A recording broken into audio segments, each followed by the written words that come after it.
ভাষায় বলতে চাই, আল্লামা হারুন বাবুনগরী রহমতুল্লাহ আলাইহির বরকতময় মঞ্চ থেকে আল্লামা মুহিবুল্লাহ রহমত দামাত বারাকাতুহুমের তার আশীর্বাদ এবং তার দোয়া এবং ফয়েজের বরকতে আল্লামা জুনায়েদ বাবুনগরীর নির্দেশে বলতে চাই, গর্দানের উপর থেকে কল্লা কাটতে পারে, হেদায়েতের পথ থেকে একচুল পরিমাণ সরে যাওয়ার ইচ্ছা আমাদের নাই, ইচ্ছা আমাদের নাই।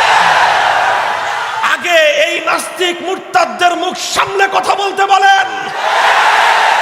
ওরা যখন আমাদের পূর্বসূরীদেরকে নিয়ে কথা বলে, ওরা যখন ১৫০০ বছরের ইসলামের ইতিহাসকে কলঙ্কিত করতে চায়, ওরা যখন আল্লাহর পয়গম্বরের খতমে নবুয়তের মঞ্চের উপর অবৈধ হস্তক্ষেপকারী কাদিয়ানীদের দোসর হিসেবে ওদেরকে প্রোটেকশন দিতে চায়, ওরা যখন আমার নবীর খতমে নবুয়তের সিংহাসন নিয়ে টানা হেচড়া করবার চেষ্টা করে, তখন আমাদেরকেও বলতে হয় শাহাদাতের রক্ত দেওয়ার জন্য কাফনের কাপড় পরে মাঠে নামবো, আবার মাঠে নামবো।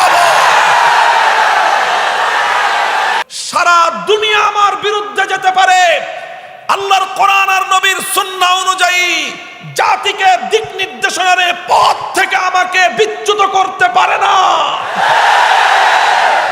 আমার নবীকে যে কথা বলা হয়েছিল, আমার এক হাতে আকাশ থেকে সূর্যটা এনে দিতে পারো, আর এক হাতে আসমান থেকে চন্দ্র এনে দিতে পারো, আল্লাহর পক্ষ থেকে হেদায়েতের যে মশাল নিয়ে আমি দুনিয়াতে আগমন করেছি, আমার হাত থেকে হেদায়েতের সে মশাল তোমরা কেড়ে নিতে পারবে না।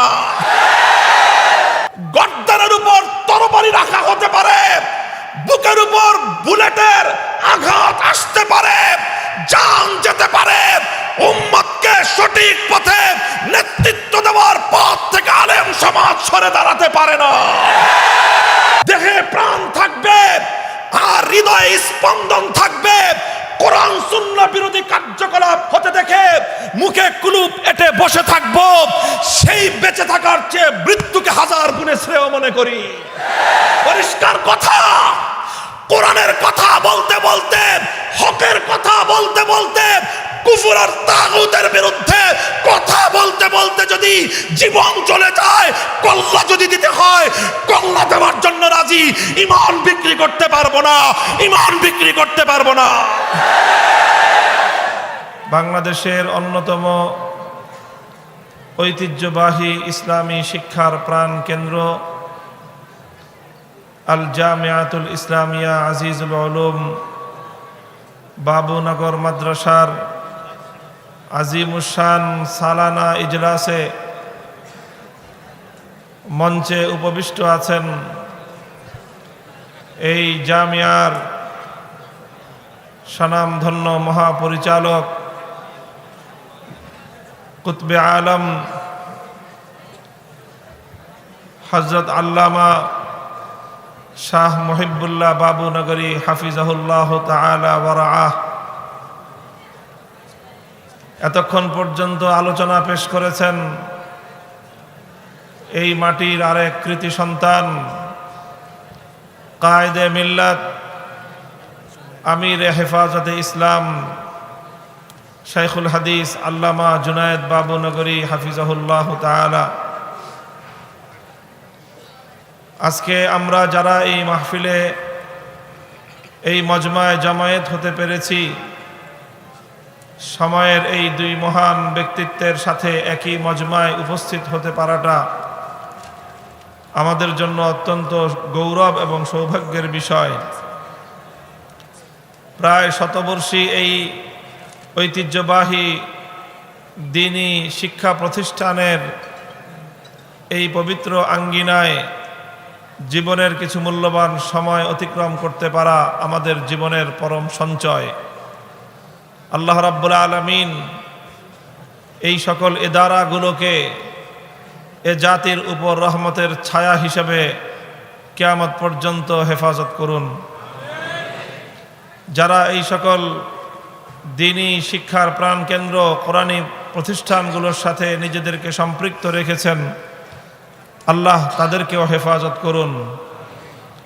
যারা এই সকল কোরআন এবং হাদিসের প্রাণ কেন্দ্রগুলোর সঙ্গে দুশ্মনী রাখে, শত্রুতা পোষণ করে, আদাওয়াত রাখে, আল্লাহ তাদেরকে হেদায়েত নসিব করেন। মোহতারাম হাজিরিন, আমি খুব সুদীর্ঘ আলোচনা পেশ করব না আপনাদের সম্মুখে। বুজুর্গদের নির্দেশে, বড়দের নির্দেশে উপবিষ্ট হয়েছি অল্প কয়েকটি কথা বলার জন্য। হযরত রাসূল আকরাম সাল্লাল্লাহু আলাইহি ওয়াসাল্লাম থেকে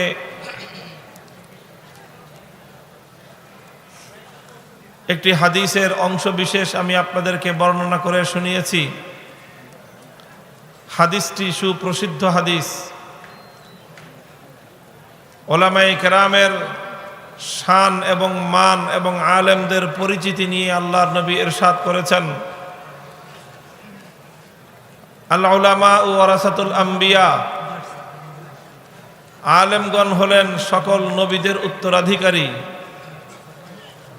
নবীগণ দুনিয়ার মানুষের কাছে কোনো টাকা পয়সা, দিনার দিরহামের উত্তরাধিকার রেখে যাননি। তারা দুনিয়াতে এলেমের উত্তরাধিকার রেখে গিয়েছেন। সুতরাং যে সকল মানুষ আল্লাহর পয়গম্বরদের কাছ থেকে এলেমের উত্তরাধিকার গ্রহণ করল, তারাই নবীগণের, তারাই আম্বিয়া আলাইহিমুসসালাতু ওয়াসসালামদের পূর্ণাঙ্গ উত্তরাধিকারী। অর্থাৎ আলেমদেরকে ওয়ারাসাতুল আম্বিয়া তথা নবীদের ওয়ারিস হিসেবে আল্লাহর রাসূল সাল্লাল্লাহু আলাইহি ওয়াসাল্লাম আখ্যায়িত করেছেন। মোহতারাম হাজিরিন, সাধারণত এই হাদিসটিকে আমরা আলেমদের ফজিলত, আলেমদের মর্যাদার হাদিস হিসাবে জেনে থাকি, বর্ণনা করে থাকি। আমার আব্বাজান মরহুম শাইখুল হাদিস আল্লামা আজিজুল হক নব্বরাল্লাহু মারকাদাহু জীবনের শেষ সময়গুলোতে খুব বেশি বেশি এই হাদিসটি উম্মতের সামনে, ওলামাদের সামনে পেশ করতেন। আর এই প্রশ্নটি রাখতেন যে আসলেই কি এই হাদিস শুধুমাত্র উম্মতের আলেমদের ফজিলত আর তাদের মর্যাদা বোঝানোর হাদিস, না অন্য কোনো বিষয়? এই প্রশ্ন রেখে তিনি নবী করিম সাল্লাল্লাহু আলাইহি ওয়াসাল্লামের আরেকটি হাদিসের উদ্ধৃতি দিতেন। সেই হাদিসে আল্লাহর নবী পূর্ববর্তী আম্বিয়াদের ধারাবাহিকতার বর্ণনা দিতে গিয়ে বলেন, ইন্না বানি ইসরাঈলা কানাত তাসুসুহুমুল আম্বিয়া কুল্লামা হালাকা নাবিয়্যুন খালাফাহু আখার ওয়ালা নাবিয়্যা বাদি। আল্লাহর নবী বলেন যে আমাদের পূর্বে পৃথিবীতে বনি ইসরাইলের নবুয়ত চলেছে শত শত বছর, হাজার হাজার বছর পর্যন্ত। সেই যুগে নবীদের ধারাবাহিকতা এমন ছিল, কুল্লামা হালাকা নাবিয়্যুন খালাফাহু আখার, জগতের নেতৃত্ব দিতেন আম্বিয়ায়ে কেরাম, জাতির নেতৃত্ব দিতেন পয়গম্বর আলাইহিমুসসালামগণ। কানাত তাসুসুহুমুল আম্বিয়া, নবীগণদের হাতে থাকতো নেতৃত্বের চাবিকাঠি। যখন এক নবী দুনিয়া থেকে বিদায় নিতেন, খালাফাহু আখার, সঙ্গে সঙ্গে আল্লাহ রাব্বুল আলামিন সেই নবীর শূন্য স্থানে আরেকজন নবীকে নবুয়ত দিয়ে বসিয়ে দিতেন এবং তিনি জাতির হাল ধারণ করতেন, জাতির নেতৃত্বের বোঝা নিজের কাঁধে তুলে নিতেন। এভাবেই যুগের পর যুগ, শতাব্দীর পর শতাব্দী, সহস্রাব্দীর পর সহস্রাব্দী অতিক্রান্ত হয়ে গিয়েছে। দুনিয়ার মানুষ নবীদের নেতৃত্বে সরল এবং সঠিক পথের সন্ধান পেয়েছে। বিশ্ববাসী পয়গম্বর আলাইহিমুসসালাতু ওয়াসসালামদের নেতৃত্বে তারা উন্নতি লাভ করেছে, জাগতিক দিক থেকে, আধ্যাত্মিক দিক থেকে, সর্বদিক থেকে। পৃথিবীর সভ্যতা বিকশিত হয়েছে পয়গম্বরদের নেতৃত্বে। দুনিয়ার মানবতার উৎকর্ষ সাধন হয়েছে নবী আলাইহিমুসসালাতু ওয়াসসালামদের নেতৃত্বে।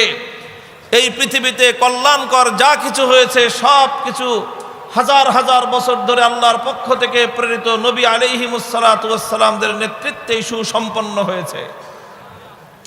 আল্লাহ নবী বলেন, সেই ধারাবাহিকতায়, যেই ধারাবাহিকতা শুরু হয়েছিল আদম আলাইহিস সালামের মাধ্যমে, সেই ধারাবাহিকতায় সর্বশেষ নবী হলাম আমি, আল্লাহর নবী মুহাম্মদ আরবি সাল্লাল্লাহু আলাইহি ওয়াসাল্লাম।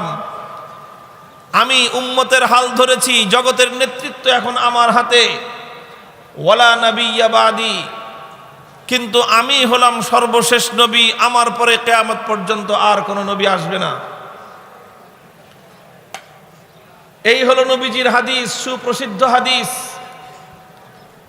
আবু দাউদ শরীফ সহ সমস্ত অনেক হাদিসের কিতাবের মধ্যে এই হাদিসটি উদ্ধৃত হয়েছে। স্বাভাবিকভাবে এই হাদিস থেকে একটি প্রশ্নের উত্থাপন হয় যে নবী, আপনার পূর্বে মানুষের নেতৃত্ব দিত নবীগণ, এক নবী চলে গেলে তার শূন্য স্থানে আরেকজন নবী চলে আসতেন, এক নবীর ইন্তেকালের সাথে সাথে আরেকজন নবী প্রেরিত হতেন, তিনি উম্মতের নেতৃত্বের হাল ধারণ করতেন। এভাবেই আপনার পর্যন্ত এটা ধারাবাহিকভাবে চলে এসেছে। আপনি বলছেন আপনার পরে কিয়ামত পর্যন্ত আর কোনো নবী আসবে না, তাহলে স্বাভাবিকভাবেই মনের মধ্যে কৌতূহল তৈরি হয়, জিজ্ঞাসা তৈরি হয়, তাহলে কিয়ামত পর্যন্ত এই উম্মতের হাল ধারণ করবে কে? কিয়ামত পর্যন্ত এই উম্মতের নেতৃত্বের চাবিকাঠি থাকবে কাদের হাতে? কিয়ামত পর্যন্ত উম্মতের পথ নির্দেশনা দিবে কারা? কিয়ামত পর্যন্ত উম্মতকে সরল আর সঠিক পথের দিশা দিবে কারা? এটা এই হাদিসে প্রশ্ন জেগে থাকে, প্রশ্ন জাগে, কৌতূহল তৈরি হয়। আল্লাহর পয়গম্বর মুহাম্মদুর রাসূলুল্লাহ সাল্লাল্লাহু আলাইহি ওয়াসাল্লাম সেই প্রশ্নের জবাব দিয়েছেন ওই হাদিসের মধ্যে যে আল উলামা ওয়ারাসাতুল আম্বিয়া।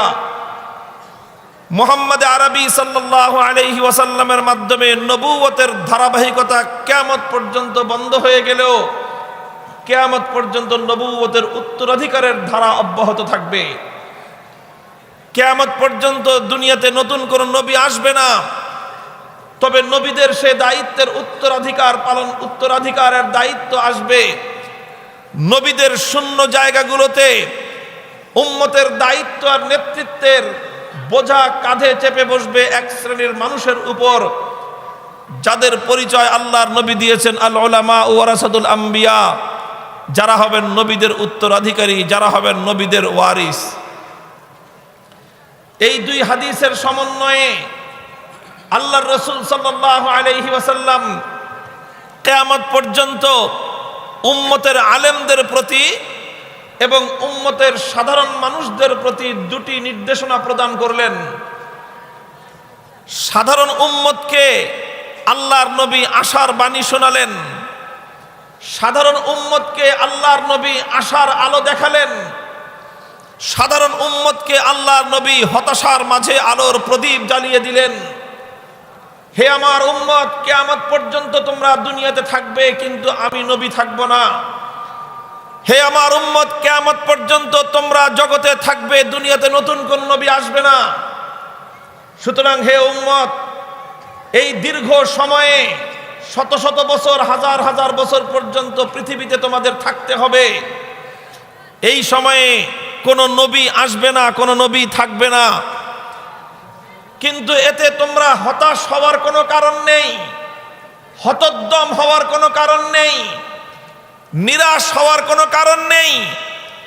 কারণ নবী না থাকলে কি হবে? নবীদের উত্তরাধিকারীরা থাকবে। বাবা না থাকলে কি হবে? বাবার রেখে যাওয়া দায়িত্বের বোঝা সামলে নিবে বড় ভাই। উম্মতকে আল্লাহর নবী এই বলে সান্ত্বনা দিয়েছেন যে তোমরা হতাশ হয়েও না, কারণ নবী না থাকলেও নবীর উত্তরাধিকারী থাকবে। এটা হলো উম্মতের প্রতি সান্ত্বনার বাণী, এটা হলো উম্মতের প্রতি আশার আলো। আর উলামায়ে কেরামের প্রতি আল্লাহর পয়গম্বর আস্থার বাণী শুনিয়েছেন। আলেমদের প্রতি আল্লাহর নবী আস্থা রেখে গেছেন। কি আস্থা? আস্থা হলো এই যে আমার উম্মতের আলেম সমাজ কিয়ামত পর্যন্ত আমার এই এতিম উম্মতের দায়িত্ব তোমাদের হাতে থাকলো। কিয়ামত পর্যন্ত আমার এই উম্মতের সরল সঠিক পথ নির্দেশনার জিম্মাদারি তোমাদের কাঁধে রেখে গেলাম। হাজার হাজার বছর পর্যন্ত দুনিয়াতে আল্লাহর পক্ষ থেকে প্রেরিত পয়গম্বরগণ যে কাজ করতেন, কিয়ামত পর্যন্ত নবীদের ওয়ারিস হিসেবে আলেমরা তোমাদেরকে সে দায়িত্ব পালন করতে হবে। আল্লাহর নবী উম্মতের আলেমদের উপর সেই অবিচল আস্থা রেখে গেছেন এবং তিনি উম্মতের সামনে কথার ঘোষণা দিয়ে গেছেন, উম্মতকে সান্ত্বনার বাণী শুনিয়ে গেছেন যে উম্মত তোমরা হতাশ হয়ো না, আমার আলেমরা থাকবে, আমার আলেম উম্মতরা তোমাদেরকে নেতৃত্ব দিবে, তোমাদেরকে যে কোনো বিচ্যুতির বিষয়ে সতর্ক সজাগ করবে, তোমাদের যে কোনো দুঃসময়ে তারা তোমাদেরকে আলোর পথ দেখাবে, যে কোনো দুর্দিনে তারা তোমাদের হাল ধরবে, যে কোনো গুমরাহিয়াত আর পথ ভ্রষ্টতার পথে তোমরা চলতে গেলে সেই আলেমরা এসে তোমাদেরকে হাতে ধরে হেদায়েতের পথের দিকে নিয়ে আসবে। সুতরাং হে উম্মত, তোমরা হতাশ হয়ো না, তোমরা আশায় বুক বেঁধে থাকো। আর আলেমদের উপর আস্থা রেখে গেলেন আল্লাহর নবী যে আলেমরা তোমরা আছো মাটির উপর, আমি তোমাদের নবী শান্তিতে ঘুমাবো রওজায়ে আতহারে। মুহতারাম হাজিরিন, এই কথা, এই বিবরণ একবার দুবার নয়, আমি অসংখ্যবার শুনেছি। আমার পূর্বপুরুষ শাইখুল হাদিস আল্লামা আজিজুল হক রহমতুল্লাহ আলাইহির কাছে হাজার হাজার ওলামায়ে কেরাম শুনেছেন। সেই জায়গাটা থেকেই এই উপলব্ধি, এই অনুভূতি আমার হৃদয়ে তৈরি হয়েছে। যেভাবেই হোক, যে করেই হোক, আল্লাহ পাক রব্বুল আলামিন ইলমে দ্বীনের সঙ্গে নিসবত দান করেছেন আমাদেরকে। আল্লাহ পাক মেহেরবানি করে আমাদের বক্ষের মধ্যে আসমানি ইলমের আমানত রেখেছেন। কোরআন সুন্নাহর ইলমের আমানত আমাদের বুকে আল্লাহ পাক রব্বুল আলামিন সংরক্ষণ করেছেন। এই আমানত বক্ষে ধারণ করবার কারণে আল্লাহর নবী আমাদেরকে না দেখে আমাদের উপর আস্থা বিশ্বাস রেখে গেছেন যে আমরা উম্মতকে সরল সঠিক পথ দেখাবো, আমরা উম্মতকে গাইডেন্স দিব, আমরা উম্মতকে হেদায়েতের পথে পরিচালিত করব, আমরা উম্মতকে গুমরাহির পথ থেকে ফিরিয়ে রাখবার চেষ্টা করব। যে কোনো বিচ্যুতি, যে কোনো ত্রুটি উম্মতের মধ্যে দেখা দিলে আমরা নীরব থাকবো না, সেই কথা উম্মতের সামনে তুলে ধরব। এই আস্থা আল্লাহর নবী আমাদের উপর রেখে গিয়েছেন। সুতরাং সেই জায়গাটা থেকে আমার ব্যক্তিগত অনুভূতি, একজন আলেমে দ্বীন হিসেবে আমার দায়িত্ব আর কর্তব্য আমি মনে করি কোরআন সুন্নাহ তথা আসমানি ওহীর ইলম বক্ষে ধারণ করবার সুবাদে আমি আমার কর্তব্য মনে করি। সারা দুনিয়া আমার বিরুদ্ধে যেতে পারে, আল্লাহর কোরআন আর নবীর সুন্নাহ অনুযায়ী জাতিকে দিক নির্দেশনার পথ থেকে আমাকে বিচ্যুত করতে পারে না।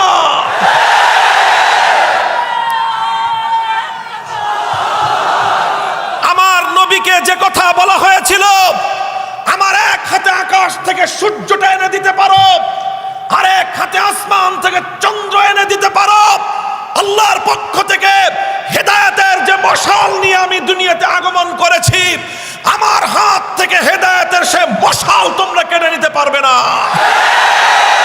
উম্মতের ওলামায়ে কেরাম আজ আমাদের পক্ষে সেই নববী চেতনা ধারণ করে এই হতাশা ঘেরা উম্মতকে আশার আলো দেখাতে হবে, আশার বাণী শোনাতে হবে। গর্দানের উপর তরবারি রাখা হতে পারে, বুকের উপর বুলেটের আঘাত আসতে পারে, জান যেতে পারে, উম্মতকে সঠিক পথে নেতৃত্ব দেওয়ার পথ থেকে আলেম সমাজ সরে দাঁড়াতে পারে না।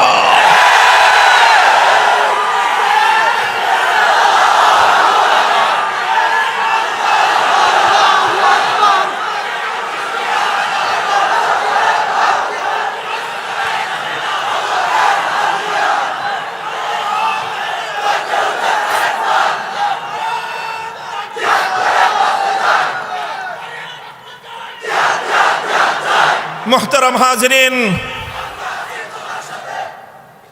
অনেকেই অনেকেই আমাদেরকে বলে, পরামর্শ দেয়, আমাদের শুভানুদ্দায়ী, আমাদেরকে ভালোবাসে, আমাদের প্রতি আন্তরিকতা রাখে, মোহাব্বত করেই বলে যে হুজুর এখন এই কথাগুলি না বললে হয় না।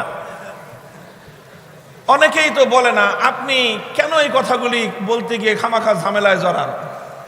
অনেকে বলে, আমি তাদেরকে রেসপেক্ট করি, আমি তাদেরকেও ভালোবাসি, যে কারণ তারা আমাদেরকে আল্লামা বাবুনগরীকে আমাদেরকে ভালোবেসেই তারা এই পরামর্শটা দেয় যে কি দরকার আছে এই সময়ে ভাস্কর্য নিয়ে কথা বলার, কি দরকার আছে এই সময়ে এইভাবে উম্মতের প্রত্যেকটা বিষয় নিয়ে কথা না বললে হয় না।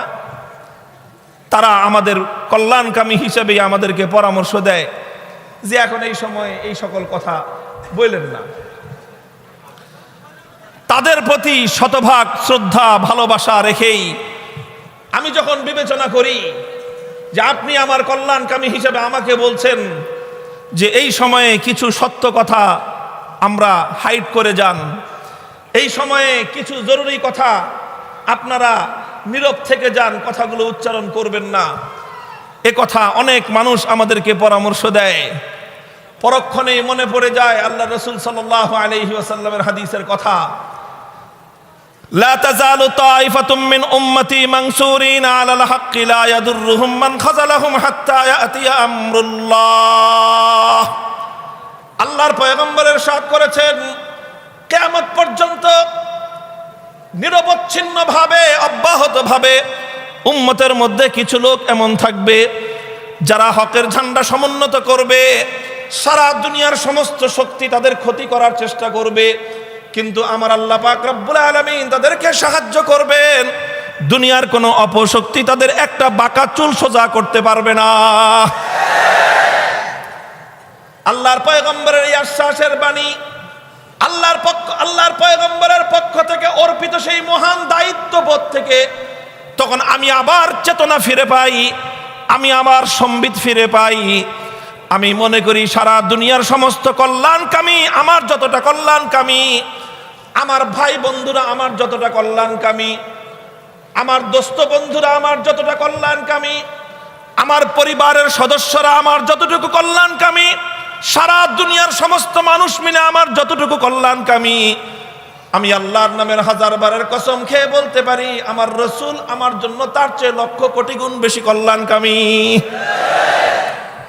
সুতরাং সরি বন্ধুগণ, দুঃখিত, আল্লাহর পয়গম্বরের পক্ষ থেকে অর্পিত দায়িত্ব পালন করতে গিয়ে আমি আপনাদের অনুরোধটুকু রাখতে পারলাম না। এক্সকিউজ মি, ক্ষমা করবেন আপনারা আমাকে এজন্য। স্পষ্ট ভাষায় বলতে চাই, আল্লামা হারুন বাবুনগরী রাহমাতুল্লাহি আলাইহির বরকতময় মঞ্চ থেকে আল্লামা মুহিবুল্লাহ রহমত দামাত বারাকাতুহুমের তার আশীর্বাদ এবং তার দোয়া এবং ফয়েজের বরকতে আল্লামা জুনায়েদ বাবুনগরীর নির্দেশে বলতে চাই, মাথার গর্দনের উপর থেকে কল্লা কাটতে পারে হেদায়েতের পথ থেকে এক চুল পরিমাণ সরে যাওয়ার ইচ্ছা আমাদের নয়, ইচ্ছা আমাদের নয়।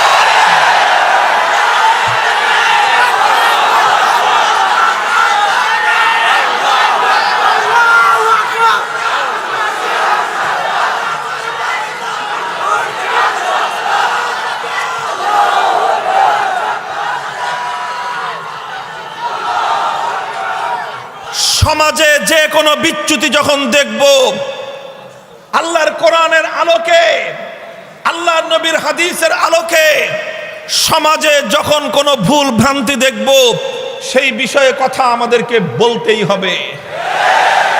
রাষ্ট্রীয় পর্যায়ে যখন কোরআন বিরোধী, ইসলাম বিরোধী কোনো কার্যকলাপ হতে দেখব, আবার আল্লাহর নামের শপথ করে বলি, জীবন থাকবে কি থাকবে না পরোয়া করবার সময় আমাদের নাই।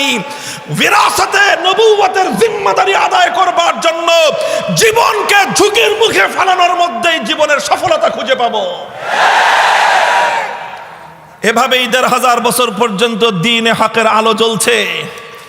এভাবেই ১৫০০ বছর পর্যন্ত হক এবং হক্কানিয়তের ঝান্ডা উড্ডীন আছে। যুগে যুগে ওলামায়ে কেরাম তারা যদি ভয়ে ভীত বলতে, তারা যদি ইতস্তত বোধ করতেন, ১৫০০ বছর পরে এসে সোনার মক্কা মদিনা থেকে ৬০০০ মাইল দূরত্বে বসে বাংলার এই প্রত্যন্ত অঞ্চলে সহি দ্বীনের এই আলো আমাদের কপালে জুটতো না।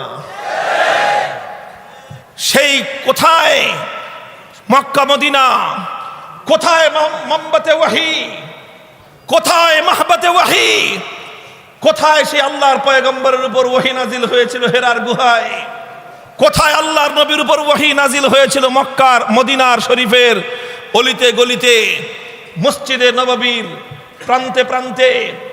সেই মক্কা আর মদিনা থেকে আমাদের এই বাংলাদেশের দূরত্ব ভৌগোলিক সীমারেখা অনুযায়ী ৬০০০ মাইল। সময়ের দূরত্বে প্রায় ১৫০০ বছর, ১৫০০ বছর অতিক্রান্ত হয়েছে।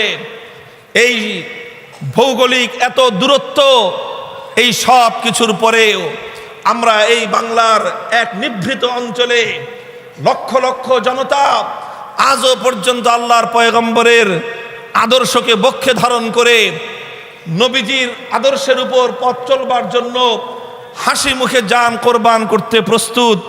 এটা এমনিতেই আসে নাই, এমনিতেই আসেনি। শাইখুল হাদিস রহমতুল্লাহ আলাইহি বলতেন, এত দূর আরব দেশ থেকে বাংলাদেশে এত দেরি, ১৫০০ বছর পর পর্যন্ত এই দিন এদেশে কিভাবে আসলো, কিভাবে আসলো? তিনি বলতেন যে কিভাবে আসছে, এক দেশ থেকে আরেক দেশে কচুরি পানা চলে যায়। কিভাবে যায়? পানির স্রোতের উপর ভেসে যায়। নদীর স্রোত, খালের স্রোত, এই স্রোতে ভেসে ভেসে শত শত মাইল, হাজার হাজার মাইল পর্যন্ত কচুরি পানা পানির স্রোতের উপর দিয়ে ভেসে যায়। ইসলাম এভাবে ভেসে এসেছে সোনার মক্কা মদিনা থেকে আমাদের এই বাংলার এই প্রান্তিক অঞ্চলে, আমাদের এই বাংলার এই নিভৃত অঞ্চলে ইসলাম ভেসে এসেছে। তবে নদী আর দরিয়ার পানির স্রোতের উপর দিয়ে ভেসে আসেনি, খাল আর বিলের পানির স্রোতের উপর দিয়ে ভেসে ইসলাম আসেনি। ইসলাম এসেছে কিছু আল্লাহওয়ালাদের চোখের অশ্রুর উপর ভেসে। ইসলাম এসেছে আল্লাহর কিছু বান্দার ঘামের স্রোতের উপর ভেসে। ইসলাম এসেছে সাহাবায়ে কেরাম, তাবেঈন, তাবে তাবেঈন, ওলামায়ে উম্মত, মুজাহিদিনে মিল্লাতদের রক্তের স্রোত বেয়ে। এ রক্ত স্রোত বেয়ে ইসলাম এই পর্যন্ত এসেছে। কিয়ামত পর্যন্ত এভাবেই ঘাম, অশ্রু আর রক্তের স্রোত বেয়ে ইসলাম কিয়ামত পর্যন্ত টিকে থাকবে। শাইখুল হাদিস রহমতুল্লাহ আলাইহি আরো বলতেন, ইসলাম নামক এই বিশাল বৃক্ষ, এই মহিরুহ, এটা এর গোড়ায় এটাকে যদি সজীব রাখতে হয়, এটাকে যদি সতেজ রাখতে হয়, তাহলে এর গোড়ায় টিউবওয়েল আর চাপকলের পানি দিলে হবে না।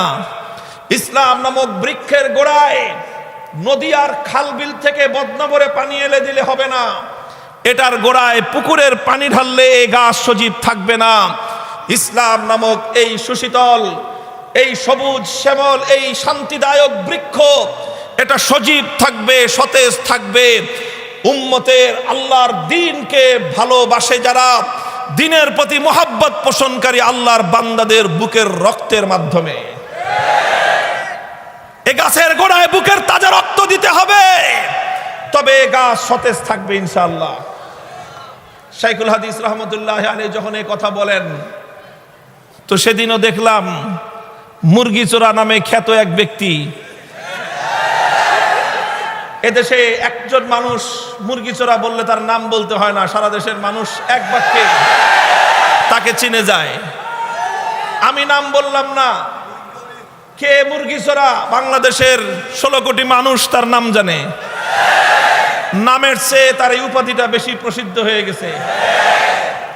আল্লামা আজিজুল হক বললে অনেকে চিনত না, শাইখুল হাদিস বললে সবাই চিনত। আর এই ব্যাটারে নামে বললে অনেকে না চিনলেও মুরগি চোরা বললে সবাই চিনে।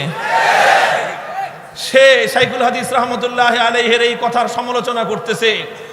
যে কেমন কথা, ইসলামের বৃক্ষে রক্ত ঢালতে হবে, ইসলাম কি ড্রাকুলা নাকি যে রক্ত শোষণ করে রক্ত খায়? কত বড় আহাম্মকের কথা, কত বড় গর্ধব।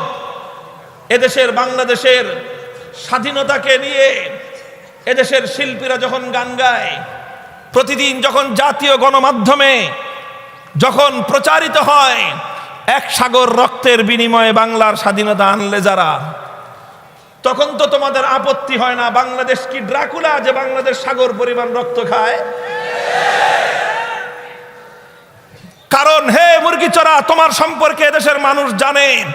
তুমি যদিও আজকে মুক্তিযুদ্ধে মঞ্চের, তুমি যদিও আজকে মুক্তিযোদ্ধা হিসেবে নিজের পরিচয় দিতে চাও, এদেশের গণমানুষের স্বীকৃত মুক্তিযোদ্ধা সেক্টর কমান্ডার বঙ্গবীর কাদের সিদ্দিকী তোমার সম্পর্কে তোমার মুখোশ খুলে দিয়ে বলেছে তুমি ৭১-এ পাক হানাদার বাহিনীর ক্যাম্পে মুরগি সাপ্লাই দাতা ছিলা।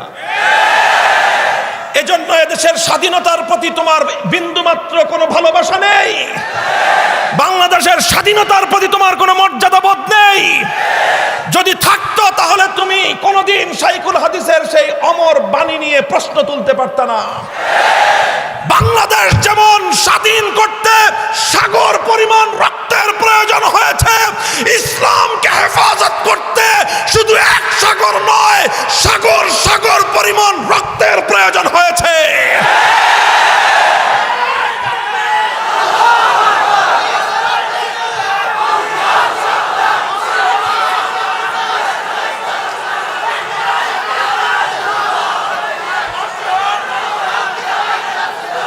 আমি জানি, আমি এ কথা জানি। আমার আজকের এই কথার পরে আবার অনেকে আমাকে দৃষ্টি আকর্ষণ করার চেষ্টা করবে যে হুজুর আবার সেই কথা কেন উঠান আপনারা। আমি স্বনির্বন্ধ অনুরোধ করব, আগে এই নাস্তিক মুরতাদদের মুখ সামলে কথা বলতে বলেন। ওরা যখন আমাদের পূর্বসূরীদেরকে নিয়ে কথা বলে, ওরা যখন ১৫০০ বছরের ইসলামের ইতিহাসকে কলঙ্কিত করতে চায়, ওরা যখন আল্লাহর পয়গম্বরের খতমে নবুয়তের মঞ্চের উপর অবৈধ হস্তক্ষেপকারী কাদিয়ানীদের দোসর হিসেবে ওদেরকে প্রোটেকশন দিতে চায়, ওরা যখন আমার নবীর খতমে নবুয়তের সিংহাসন নিয়ে টানা হেচড়া করবার চেষ্টা করে, তখন আমাদেরকেও বলতে হয় শাহাদাতের রক্ত দেওয়ার জন্য কাফনের কাপড় পরে মাঠে নামবো, আবার মাঠে নামবো।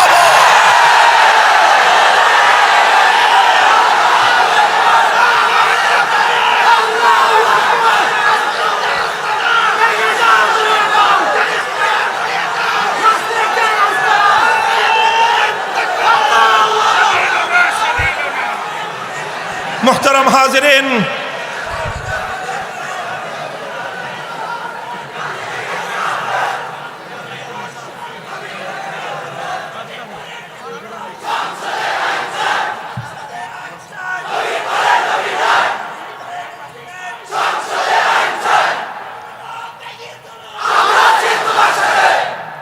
কয়েকটা কথা পয়েন্ট আকারে বলে আমার বক্তব্য শেষ করছি। ১ নম্বর কথা, খতমে নবুয়তের হেফাজতের জন্যে, খতমে নবুয়তের এই সিংহাসন আল্লাহর নবীর জন্য বাংলাদেশে শুধু ধর্মীয়ভাবে নয়, রাষ্ট্রীয়ভাবে সংরক্ষিত দেখতে চাই। ২০০৬ সালে শাইখুল হাদিস আল্লামা আজিজুল হক রহমতুল্লাহ আলাইহি অন্য সব কিছুর স্বার্থবাদ দিয়ে রাজনৈতিক স্বার্থের উপর তিনি পদদলিত করে শুধুমাত্র আল্লাহর পয়গম্বরের খতমে নবুয়তের মসনদকে হেফাজত করবার জন্য ৫ দফা আদর্শিক চুক্তিপত্র ঘোষণা করেছিলেন।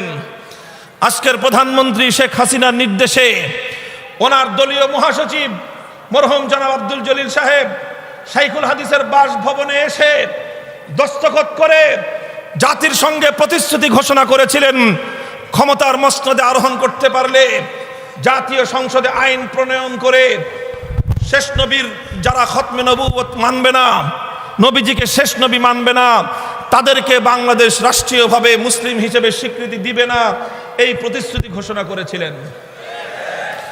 ২০০৬ সাল থেকে আজকে ২০২০ সাল, 15টা বছর অতিক্রান্ত হয়ে গেছে, আজও পর্যন্ত আমরা সেই প্রতিশ্রুতির বাস্তবায়ন দেখতে পাইনি। শাইখুল ইসলাম আল্লামা শাহ আহমদ শফি রহমতুল্লাহ আলাইহি জীবনের অন্তিম সময়গুলোতে বাংলাদেশে বারবার এ দাবি উচ্চারণ করে গিয়েছেন। আমার শাইখ ও মুর্শিদ শাইখুল হাদিস আল্লামা আশরাফ আলী রহমতুল্লাহ আলাইহি জীবনের অন্তিম সময়ে হাসপাতালের বিছানায় শুয়ে কাঁদতে কাঁদতে সরকারের ঊর্ধ্বতন মহলকে অনুরোধ করে গিয়েছেন, আপনারা অন্তত সেই আল্লামা হযরত মুহাম্মদুর রাসূলুল্লাহ সাল্লাল্লাহু আলাইহি ওয়াসাল্লামের খতমে নবুয়তের এই মসনদকে হেফাজত করবার জন্য খতমে নবুয়ত অস্বীকারীদেরকে অমুসলিম বলে রাষ্ট্রীয়ভাবে তাদের আইডেন্টিটি নিশ্চিত করে দিন। এভাবে একের পর এক আমাদের খতিব ওবায়দুল হক রহমতুল্লাহ আলাইহি জিন্দেগিটা এর জন্য কোরবান করে গিয়েছেন। মুফতি ফজলুল হক আমিনী রহমতুল্লাহ আলাইহি জীবনের শেষ সময় পর্যন্ত বাংলার মাঠে ঘাটে চিৎকার করে গেছেন। শাইখুল হাদিস রহমতুল্লাহ আলাইহি একথা বলতে বলতে জীবনটাকে উৎসর্গ করে গিয়েছেন। আজও আমরা বলছি, কিন্তু এখনো পর্যন্ত আমার নবীর খতমে নবুয়তের এই সিংহাসনের সংরক্ষণের কোন রাষ্ট্রীয় ব্যবস্থা আমার এই বাংলাদেশ করতে ব্যর্থ হয়েছে, পারেনি। কাজে আজ এই মহামঞ্চ থেকে বলতে চাই, আমরা এখনো পর্যন্ত আমাদের সেই কথা ভুলে যাইনি। কাদিয়ানীদেরকে বাংলাদেশের মাটিতে অমুসলিম মাইনরিটি একটি সংখ্যালঘু কাদিয়ানী সম্প্রদায় হিসেবে রাষ্ট্রীয়ভাবে তাদের ধর্মীয় পরিচয় নিশ্চিত করতে হবে। ওরা মুসলিম পরিচয় ধারণ করে ধর্মপ্রাণ মুসলমানদেরকে ধোঁকা দিতে পারবে না। ওরা তাদের উপাসনালয়কে মসজিদ বলে আখ্যায়িত করতে পারবে না। এই বিষয়গুলোকে যদি নিশ্চিত না করা হয়, আমরা বারবার কথা বলবো, আমরা বারবার উত্তেজিত হব, আমরা বারবার ঘাম ঝরাবো, প্রয়োজনে আমরা আবার রক্ত দেওয়ার জন্য মাঠে নামবো। আপনারা যতক্ষণ পর্যন্ত ঈমানের দাবি আদায় না করবেন, ঈমানের দাবি থেকে আমাদেরকেও পিছপা করতে পারবেন না। দুই নম্বর কথা আমার, যেখানেই অসঙ্গতি সেখানেই সুন্নাত বিরোধী কার্যকলাপ যেখানেই চলবে, সেখানেই আমাদের কণ্ঠ বজ্রের ধ্বনি হয়ে উচ্চারিত হবে। দেহে প্রাণ থাকবে আর হৃদয়ে স্পন্দন থাকবে। কোরআন সুন্নাহ বিরোধী কার্যকলাপ হতে দেখে মুখে কুলুপ এঁটে বসে থাকবো, সেই বেঁচে থাকার চেয়ে মৃত্যুকে হাজার গুণে শ্রেয় মনে করি। রাষ্ট্রীয় পর্যায়ে হোক, সামাজিক পর্যায়ে হোক, যেখানে কোরআন সুন্নাহর স্পষ্ট কোনো গৌরব এবং ভাব মর্যাদাকে ধুলোয় মিশিয়ে দেওয়ার পায়তারা হবে, সেটা কত বড় শক্তিশালী কর্তৃপক্ষ করলো ওই হিসাব করবার সময় আমাদের নাই। আমরা জন্মের পর থেকে বিশ্বাস করতে শিখেছি আসমান আর জমিনের মধ্যে সবচেয়ে বড় কর্তৃপক্ষকে। আমরা আমরণ এ বিশ্বাস বক্ষে ধারণ করবার শিখেছি আসমান আর জমিনের মধ্যখানে আমার আল্লাহর চেয়ে আর বড় কেউ। সুতরাং কোন বড় কর্তৃপক্ষ নির্দেশ দিল সেটা আমাদের হিসাব করার সময় নাই। যখনই আল্লাহর কোরআন বিরোধী কোনো কার্যকলাপ হতে দেখব, যখনই আল্লাহর পয়গম্বরের আদর্শের বিরুদ্ধে প্রকাশ্যে কোন বিদ্রোহ আমরা জাতির মধ্যে হতে দেখব, মাথায় কাফনের কাপড় পরে আমরা আবার যুদ্ধের ময়দানে নামতে প্রস্তুত থাকব। আলেমদের দায়িত্ব আর কর্তব্য হলো এই, প্রতিটি অসঙ্গতি, প্রতিটি বিচ্যুতির সময়ে জাতিকে সতর্ক করা। কোনো একটা বিষয়ে নীরবে এড়িয়ে যাওয়ার সুযোগ আলেম সমাজের নেই। মুহতারাম হাজিরিন, প্রত্যেকটি বিষয়ের জন্য আলেমদেরকে, ওলামায়ে কেরামকে আল্লাহর আদালতের কাঠগড়ায় দাঁড়িয়ে জবাবদিহিতার সম্মুখীন হতে হবে। আপনারা আমাদেরকে অনুরোধ করেন যে না বললেই তো পারেন, না বললে আজকে আমি আপনার কাছ থেকে মুক্তি পাবো, কালকে আল্লাহর কাছে ধরা খেয়ে যাব। কাজেই আমি মনে করি আল্লাহর কাছে ধরা খাওয়ার চেয়ে আল্লাহর কাছে মুক্তি পাওয়া, আল্লাহর সন্তুষ্টি অর্জন করে আপনার বিরাগ ভাজন হতে আমার কোনো আপত্তি নাই। আমি আল্লাহর সন্তুষ্টি অর্জন করার জন্য কথা বলবো, এতে যদি আপনার মন ক্ষুণ্ণ হয়, আই এম সরি। আমি আমার আল্লাহকে রাজি আর খুশি করবার জন্য কথা বলবো, এতে যদি আপনার দল অথবা আপনার মতের বিরুদ্ধে যায়, তাহলে আমি আপনার কাছে দুঃখ প্রকাশ করছি, আপনার সঙ্গে সহমত পোষণ করবার সুযোগ আমার নাই। প্রত্যেকটা ক্ষেত্রেই এটা শুধুমাত্র মসজিদের ব্যাপারে নয়, এটা শুধু এতিমখানা আর মাদ্রাসার ব্যাপারে নয়, সমাজ এবং রাষ্ট্রে যখনই কোরআন সুন্নাহ বিরোধী কোনো কার্যকলাপ হবে, তার বিরুদ্ধাচরণ করা, যেইভাবে রাষ্ট্রীয়ভাবে খোদাদ্রোহী কোনো কার্যকলাপ পরিচালনা করা হবে, সেইভাবে সেটাকে উচ্চকণ্ঠে উচ্চারণ করা আলেমদের ইমানি দায়িত্ব এবং তাদের মানসাবি ফরিজা। আমি আপনাদেরকে ছোট্ট একটা উদ্ধৃতি শোনাই ইতিহাসের সোনালী পাতা থেকে, সাহাবায়ে কেরামের যুগের ঘটনা।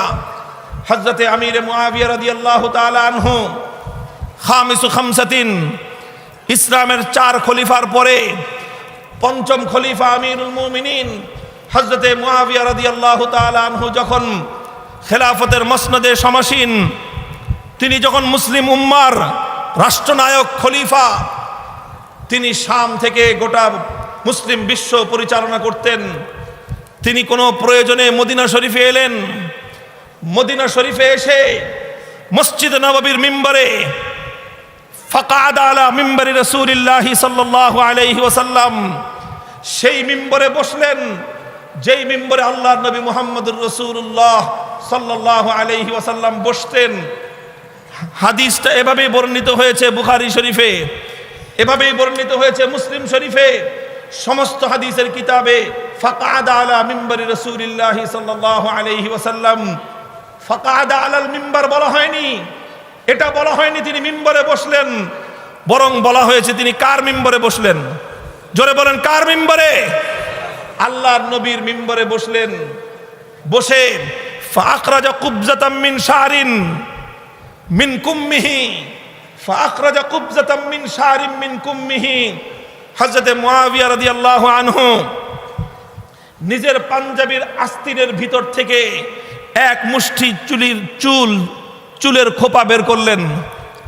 এক মুষ্টি চুলের খোপা, অর্থাৎ আলগা চুল ব্যবহার করে যে মানুষ, এই আলগা চুল, পরচুলা, আলগা চুল, পরচুল, একজন মানুষের মাথা থেকে যেই চুল কাটা হয়েছে সেই চুলটাকে প্রসেসিং করে আবার আরেকজনের মাথায় ব্যবহার করা। মহিলাদের ছোট চুল বড় করে দেখানোর জন্য আরেকজনের আলগা চুল মাথায় লাগানো, অথবা টাক মাথা ঢাকার জন্য আলগা চুল মাথায় ব্যবহার করা। সেই আলগা চুলটা যদি অরিজিনাল আরেকজন মানুষের চুল হয়, স্পষ্ট হারাম। নবীজির হাদিসের মধ্যে এসেছে লাআনাল্লাহুল ওয়াসিলাত ওয়াল মুস্তাওসিলাত, যারা এভাবে আলগা চুল আরেকজনের মাথায় বেঁধে দেয়, যে বেঁধে দিল, যারটা বেঁধে দিল, উভয়ের উপর আল্লাহ পাকের অভিশাপ, উভয়ের উপর আল্লাহর নবীর অভিশাপ, উভয়ের উপর সমস্ত ইমানদারদের অভিশাপ। মুহতারাম হাজিরিন, হ্যাঁ, যদি আর্টিফিশিয়াল হয়, আর্টিফিশিয়াল সুতা দিয়ে তৈরি, অন্য কিছু দিয়ে তৈরি, সেটার মাসলা ভিন্ন।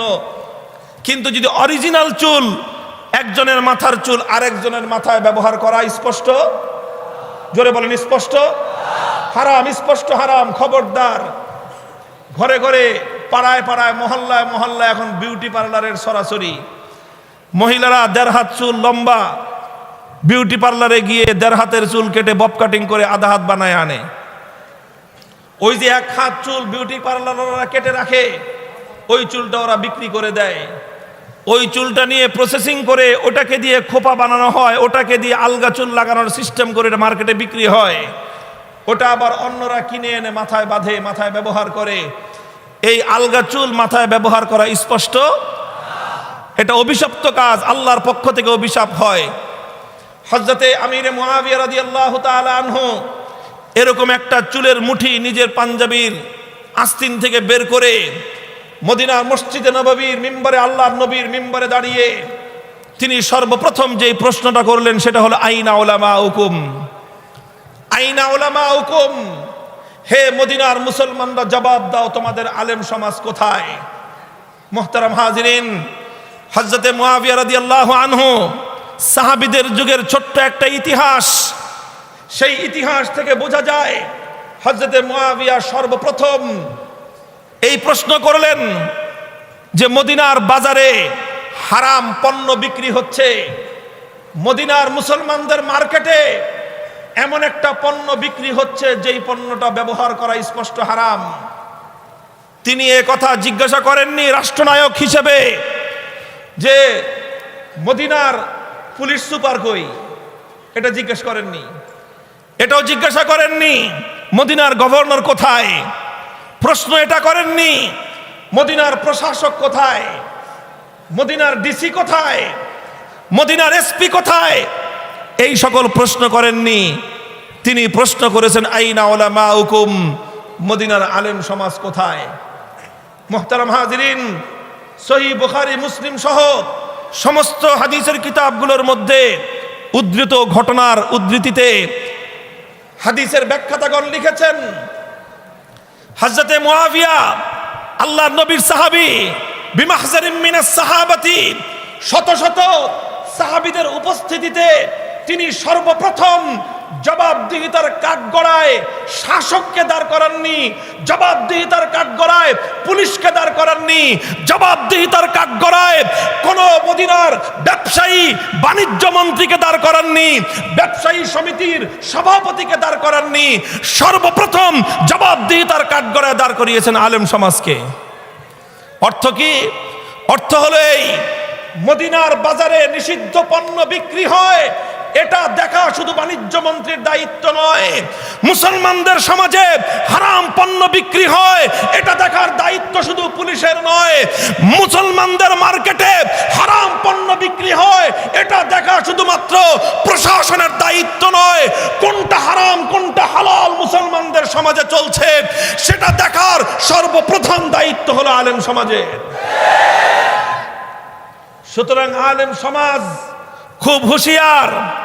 শুধুমাত্র নবীদের উত্তরাধিকারের মর্যাদার ঘাটতি নিয়ে জান্নাতে চলে যাব, হিসাব এত সহজ নয়।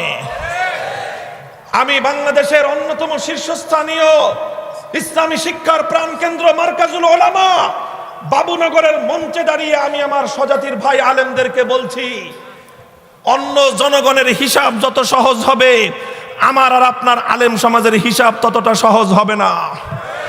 সাধারণ জনগণ যার যার আমলনামার হিসাব দিয়ে পার পেয়ে যাবে। একজন আলেমকে গোটা জাতির দায়িত্ব আর জবাবদিহিতা করে তারপরে পার পাওয়া লাগবে। একজন ইমাম, একজন মুসল্লি নিজের আমলনামার হিসাব চুকায়ে পার। একজন ইমাম শুধু নিজের ব্যক্তিগত আমলনামার হিসাব দিয়ে পার পাবে না, মসজিদের সমস্ত মুসল্লিদের হিসাব দিয়ে পার পাওয়া লাগবে। একজন বড় আলেম, জাতীয় পর্যায়ের একজন আলেম শুধু ব্যক্তিগত আমলের হিসাব দিয়ে পার পাবে না, গোটা জাতির ইসলামের হিসাব নিকাশ আল্লাহকে বুঝায়ে দিয়ে, আল্লাহর নবীকে বুঝায়ে দিয়ে তারপরে জান্নাতে যাওয়া লাগবে। এত সহজ না যতটা সহজ আমরা মনে করতেছি। মুহতারাম হাজিরিন, সুতরাং হযরতে মুআবিয়ার এই ঘটনার মাধ্যমে, বুখারী মুসলিমের উদ্ধৃত ঘটনার মাধ্যমে যে কথা দ্ব্যর্থহীনভাবে প্রমাণিত হয়, জাতির মধ্যে যখনই কোরআন সুন্নাহ বিরোধী কোনো কার্যকলাপ পরিচালিত হবে, সেটা শুধুমাত্র সরকারের বিষয় নয়, সেটা শুধুমাত্র প্রশাসনের বিষয় নয়, সেটা যতটা না সরকার আর প্রশাসনের বিষয়, তার চেয়ে বেশি আলেম সমাজের বিষয়। এরপরে হযরতে মুআবিয়া বললেন, ইন্নামা হালাকা বানু ইসরাইল, ইন্নামা হালাকা বানু ইসরাইল ইযাত্তাখাযাতহুম নিসাউহুম। দেখো, আমাদের পূর্বে বনি ইসরাইলরা ধ্বংস হয়ে গেছে কখন জানো? যখন বনি ইসরাইলের মহিলারা এই আলগা চুল ব্যবহার করা শুরু করলো, তখন আল্লাহ রাব্বুল আলামিনের পক্ষ থেকে গজব নেমে তাদেরকে ধ্বংস করে দেয়া হলো। হে উম্মতে মুহাম্মাদিয়া, আজ তোমাদের মধ্যে ঘরে ঘরে মহিলারা এই হারাম পণ্য ব্যবহার করা শুরু করেছে। হে আলেম সমাজ, তোমরা জাতিকে সতর্ক করো নাই কেন? মুহতারাম হাজিরিন, এই হাদিসের ব্যাখ্যায় এক আশ্চর্য তথ্য মুহাদ্দিসিনে কেরামগণ, শারহিনগণ লিখেছেন। বলেছেন, ইসলামের 1000 বছরের ইতিহাস পর্যালোচনা করলে দেখা যায় আলেম সমাজের মধ্যে 3টা শ্রেণী হয়। কয়টা শ্রেণী? ছোট্ট কথাটা একটু লক্ষ্য করে বুঝেন। আলেম সমাজের মধ্যে কয় শ্রেণী হয়? একটু জোরে বলেন, কয় শ্রেণী? আলেম সমাজের মধ্যে 3টা শ্রেণী হয়। আলেমদের তো আল্লাহ পাক অনেক বড় মর্যাদা দিয়েছেন, ফজিলত দিয়েছেন। এটা যেরকম হাদিসের মধ্যে আছে, আবার হাদিসের মধ্যে তো এটাও আছে, আলা ইন্না খাইরাল খিয়ারি খিয়ারুল উলামা ওয়া ইন্না শাররাশ শিরারি শিরারুল উলামা। উম্মতের মধ্যে সবচেয়ে বড় মর্যাদা সম্পন্ন যেরকম আলেম, আবার উম্মতের মধ্যে সবচেয়ে নিকৃষ্ট শ্রেণীর নামও আলেম। কে বলেছেন? কে বলেছেন? আল্লাহর রাসূল বলেছেন যে সর্বশ্রেষ্ঠ শ্রেণী যেরকম আলেম, সর্বনিকৃষ্ট শ্রেণীও কে? আলেম। প্রশ্ন হলো সর্বশ্রেষ্ঠ শ্রেণী আলেম কারা, সর্বনিকৃষ্ট শ্রেণী আলেম কারা? আমিরে মুআবিয়ার এই কথার ব্যাখ্যায় মুহাদ্দিসিন এবং শারিহিনগণ, ব্যাখ্যাতাগণ আলেমদের মধ্যে তিনটা শ্রেণী তারা চিহ্নিত করেছেন। শুধু আজকের জন্য নয়, ইসলামের ১৫০০ বছরের ইতিহাসে আলেমদের মধ্যে তিন শ্রেণী পাওয়া যায়। প্রথম শ্রেণী হলো তারা যুগে যুগে যেই সকল আলেমদের সংখ্যা হাতে গোনা অল্প কয়েকজন হয়, সেই সমস্ত আলেমরা কি করেন? তারা সময়ের সমস্ত জুলুম, অত্যাচার, সমস্ত নিগৃহণ, সমস্ত রক্তচক্ষুকে উপেক্ষা করে কোরআনের হক কথাগুলো যে কোনো মূল্যে তারা জাতির সামনে উচ্চারণ করে যান।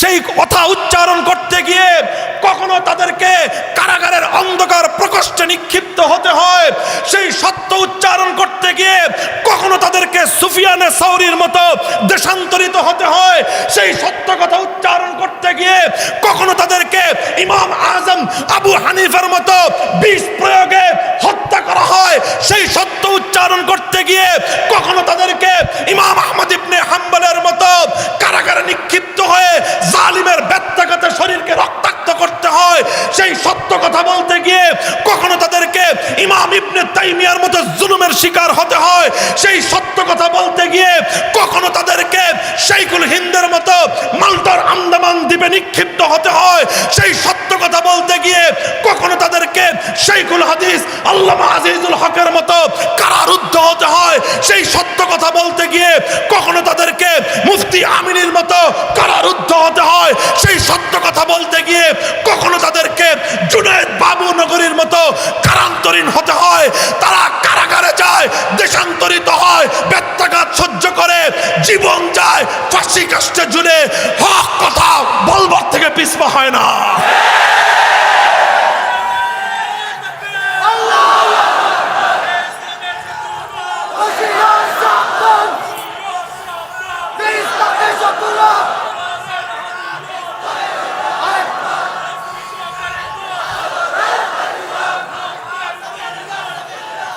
এটা হলো উম্মতের এক শ্রেণীর আলেম। এটা উম্মতের, এই আলেম হাজার হাজার পাওয়া যায় না, এই আলেম লক্ষ লক্ষ হয় না, এই আলেম গন্ডায় গন্ডায় হয় না। ইমাম আজমের যুগে একজন হয় ইমাম আবু হানিফা, ইমাম মালিকের যুগে একজন হয় ইমামে দারুল হিজরা মালিক ইবনে আনাস, ইমাম আহমদ ইবনে হাম্বলের যুগে একজন হয় আহমদ ইবনে হাম্বল, এই আলেম ইবনে তাইমিয়ার যুগে একজন হয়, এই আলেম শাইখুল হিন্দের যুগে ২-৪ জন হয়, এই আলেম শাইখুল ইসলাম মাদানির যুগে ২-৪ জন হয়, এই আলেম শাইখুল হাদিসদের যুগে ২-৪ জন হয়, এই আলেম বর্তমান যুগে গন্ডায় গন্ডায় না, অল্প কয়েকজনই হয়। সবাইকে এমন হতে হবে এটা জরুরি না, সহজ করে দিচ্ছি হুজুরদের জন্য। সবাইকে এই আলেম হতে হবে এটা জরুরি না, এটা উলামায়ে কেরাম লিখেছেন। সবাই এইভাবে আহমদ ইবনে হাম্বলের ভূমিকা অবতীর্ণ হবে, সবাই কারারুদ্ধ হয়ে প্রতিদিন বেত্রাঘাতে পিঠের থেকে রক্ত ঝরবে, এটা হওয়ার দরকার নাই এবং এটা হবে না। এটা ১৫০০ বছর হয়নি। তবে এমন কোন যুগ যেতে পারবে না যেই যুগে মুসলমানদের মধ্যে এরকম ২-৪ জন আলেম না হয়। যেই যুগে মুসলমানদের মধ্যে এমন ২-৪ জন আলেম না হবে, সেই যুগের আলেমরা কচু গাছে গিয়ে গলায় দড়ি দাও। যেই যুগে তোমাদের মধ্যে এমন ২-৪ জন আহমদ ইবনে হাম্বল জন্ম না নিবে, যেই যুগে তোমাদের মধ্যে ২-৪ জন শাইখুল হিন্দ জন্ম না নিবে, যেই যুগে তোমাদের মধ্যে ২-৪ জন শাইখুল হাদিস মুফতি আমিনী জুনায়েদ বাবু নগরী জন্ম না নিবে, সেই যুগের আলেম মাটির উপর থেকে মাটির নিচে চলে যাওয়া ভালো। সবাই তো হবে না, সবাই হবে না, তবে ২-৪ জন যারা হবে তাদেরকে তোমরা নিরাশ করবা না, তাদের মতো হতে না পারো বিরুদ্ধাচরণ করবা না, তাদের তাদের মতো কথা বলবার হিম্মত না থাকে, খবরদার তাদের বিরুদ্ধে মুখ খুলবা না। এটা হলো বাকি আলেমদের দায়িত্ব। আলেমদের মধ্যে কয় শ্রেণী? কয় শ্রেণী গেল? কয় শ্রেণী? এক নম্বর শ্রেণী গেল। এই শ্রেণী কি হাজার হাজার, লাখ লাখ, শত শত লোক। তারা কি, তারা কেমন হয়? তাদের চরিত্র এবং তাদের বৈশিষ্ট্য হয় তারা সব হক কথা বলতে পারেন না, তবে তারা কখনো অন্যায় অসত্যের চাটুকারিতাও করে না। তারা সত্য সব কথা বলতে পারে না ঠিক, কিন্তু কখনো সত্যকে দমন করবার ষড়যন্ত্রও করে না। তারা সব হক কথা বলতে পারে না ঠিক, কিন্তু হৃদয়ে তাদের রক্তক্ষরণ হয়। তারা মুখ ফুটে বলতে পারে না, কিন্তু হৃদয়ে রক্তক্ষরণ হয়। এটা হলো দ্বিতীয় শ্রেণীর আলেম। এই শ্রেণীর আলেম হয় হাজার হাজার, এই শ্রেণীর আলেম হয় লক্ষ লক্ষ। কয় শ্রেণী গেল?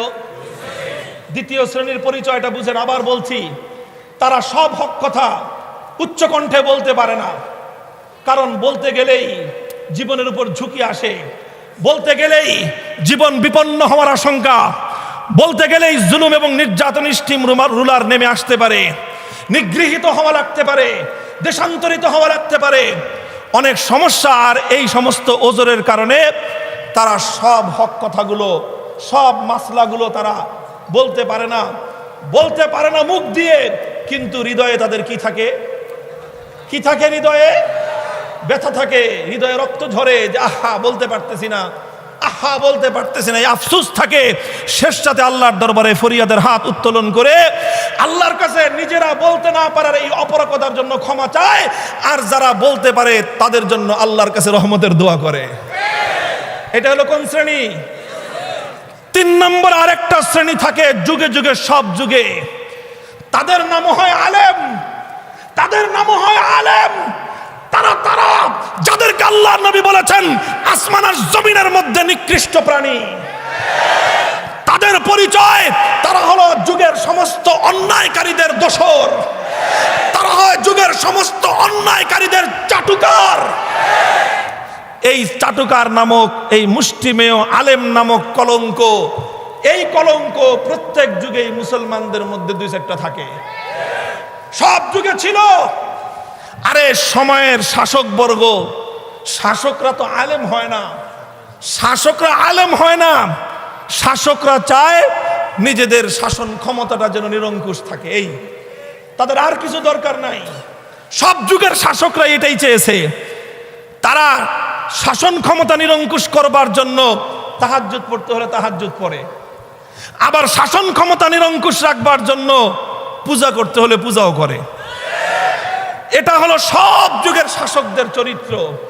আর এই শাসকদেরকে সরল সঠিক পথে ফিরিয়ে আনবার জন্য কিছু আলেম হিম্মত নিয়ে, সাহস নিয়ে শাসকদেরকে সত্য কথা বলে, নসিহত করে যে এই পথ ছেড়ে ভালো পথের দিকে আসো।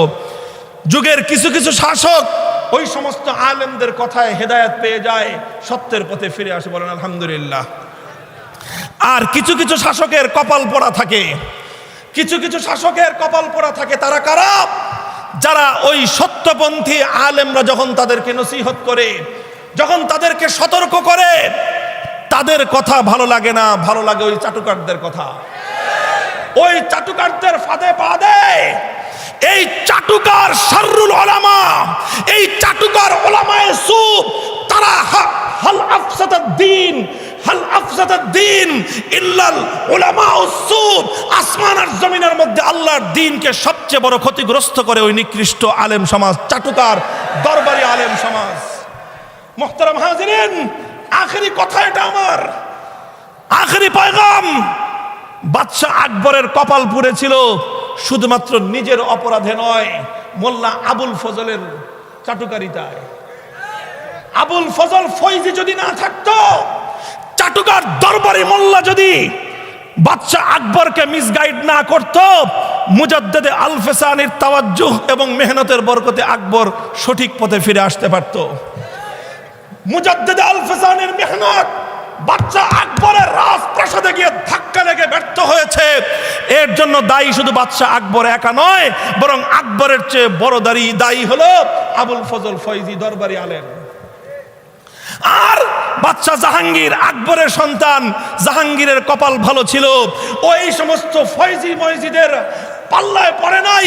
এই সমস্ত আবুল ফজলদের ধোকার শিকার না হয়ে মুজাদ্দেদে আল ফেসানের নসিহত অনুযায়ী সে ভুল পথ থেকে, নিজের বাপের ভুল পথ থেকে মুজাদ্দেদে আল ফেসানের সহি পথে ফিরে এসেছিল। কথা পরিষ্কার। আলেম কয় শ্রেণী?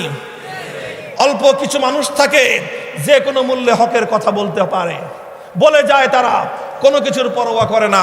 দ্বিতীয় শ্রেণী ব্যাপকভাবে যারা থাকেন, তারা সবগুলো হক কথা বলতে না পারলেও মনে মনে ব্যথা থাকে, খোদার দরবারে অশ্রু ঝরায়, ফরিয়াদের হাত উত্তোলন করে হকের পক্ষে যারা কথা বলে তাদের জন্য দোয়া করে। আর কয়েকটা থাকে চাটুকার, দালাল, এবং তারাই সমাজ এবং রাষ্ট্র শাসক এবং প্রশাসকদের সবচেয়ে বড় ক্ষতিটা করে। আমি জানি না আমাদের বর্তমান সময়ের সাথে এই বাস্তবতাটা কতটুকু মিল আছে, তবে যেহেতু ইতিহাসের 1400 বছর এটাই ঘটেছে, আজকের বাস্তবতাও এর চেয়ে ভিন্ন কিছু হওয়ার নয়। আপনাদের কাছে দোয়া চাই একটা জিনিসের, হিম্মত করেছি শাইখুল হাদিসের সন্তান হিসেবে, তৃতীয় শ্রেণীতে তো প্রশ্নই আসে না, দ্বিতীয় শ্রেণীতেও না, প্রথম শ্রেণীতে নাম লেখাইতে চাই। পরিষ্কার কথা, কোরআনের কথা বলতে বলতে, হকের কথা বলতে বলতে, কুফর আর তাগুতের বিরুদ্ধে কথা বলতে বলতে যদি জীবন চলে যায়, কল্লা যদি দিতে হয় কল্লা দেওয়ার জন্য রাজি। ঈমান বিক্রি করতে পারবো না, ঈমান বিক্রি করতে পারবো না।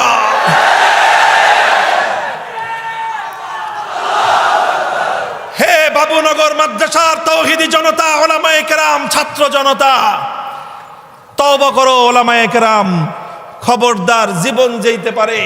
প্রথম শ্রেণীতে থাকতে না পারো, 2 নম্বর কাতারে থাকবা, হকের পক্ষে থাকবা।